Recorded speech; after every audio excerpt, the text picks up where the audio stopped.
সবাইকে শুভেচ্ছা জানাচ্ছি। আমরা নির্বাচন উপলক্ষে আমরা দেখতে পাচ্ছি আগামীকালের যে আসন্ন নির্বাচনে আমরা দেখতে পাচ্ছি যে জামাত ইসলামের নেতৃত্বে যে জোট এবং বিএনপির নেতৃত্বাধীন যে জোট, দুই জোটের মধ্যে একটা কি বলবো যুদ্ধাবস্থা। নির্বাচন এখানে যুদ্ধের চাইতে কম নয়। এখানে আমি যেটা বলতে চাই, আসলে আমাদের প্রত্যেকটা নাগরিকের উচিত ভোট দিতে যাওয়া, বা যাদের ইচ্ছা ভোট দিবে না, এটাও তাদের একটা নাগরিক অধিকার। কিন্তু যারা ভোট দিতে যাবে তাদের জন্য কথা হচ্ছে আমার এটা, যে আপনারা অবশ্যই আপনাদের যে স্থানীয় যে সমস্যার ক্ষেত্রে সমাধানের ক্ষেত্রে যাদেরকে যোগ্য মনে করেন তাদেরকে ভোট দিবেন।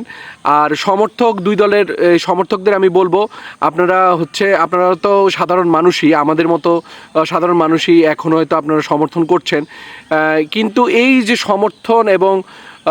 সমর্থন এবং রাজনীতি করতে গিয়ে আপনারা এমন কোনো কাজ করে বসবেন না যাতে আপনাদের পরবর্তী জেনারেশন এটা দায় ভোগ করে। এর মানে আমি যেটা বলতে চাচ্ছি, আপনারা কোনো ধরনের সহিংসতায় জড়াবেন না। নির্বাচন একদিনের বিষয়, কিন্তু সম্পর্ক চিরদিনের। মানুষের সাথে মানুষের সম্পর্ক অটুট থাকুক, মানুষের সাথে মানুষের বন্ধনগুলো জীবিত থাকুক, ভালোবাসাময়ী পৃথিবীটা থেকে আমরা আরও সুন্দরভাবে সাজানোর চেষ্টা করি, এটাই আমাদের মূল উদ্দেশ্য।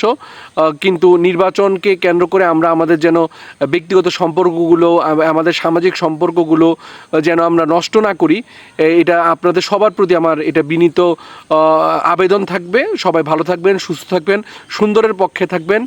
আর নির্বাচনে যেই দলই জিতুক না কেন, ওনাদের উদ্দেশ্যে বলবো, আপনারা এই ফলাফলটা মেনে নিয়ে রাষ্ট্র গঠন করার জন্য আপনারা আত্মনিয়োগ করবেন। এটাই আমার চাওয়া এবং আমাদের সবার চাওয়া। ধন্যবাদ সবাইকে।